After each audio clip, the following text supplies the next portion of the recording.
तर नमस्कार मित्रांनो, स्वागत तुमच्या नवीन ब्लॉगमध्ये. सकाळ सकाळ ट्रेन निघालो तर बघितलं हार्ट रेट सेन्सरच बंद होता. नंतर कळलं का बॅटरी संपली. नंतर बघितलं तर माझ्याकडे एक बॅटरी होती. तर मी तुम्हाला आता दाखवतो की हार्ट रेट सेन्सरची बॅटरी कशी बदलतात. तर पहिले सगळे स्क्रू खोलून घेतले.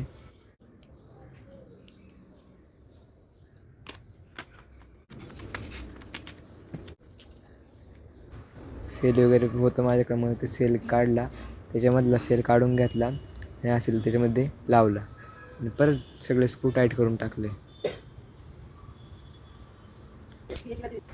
स्क्रू वगैरे टाईट करून झाल्यानंतर लावलं त्याला आणि निघालो प्रॅक्टिसला.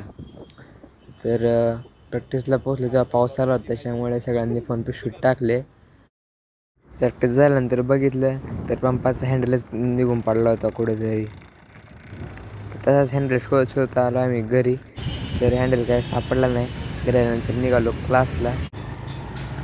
तर असा होता आजचा ब्लॉग. आवडला असेल तर लाईक, शेअर, सबस्क्राईब नक्की करा. Thanks for watching.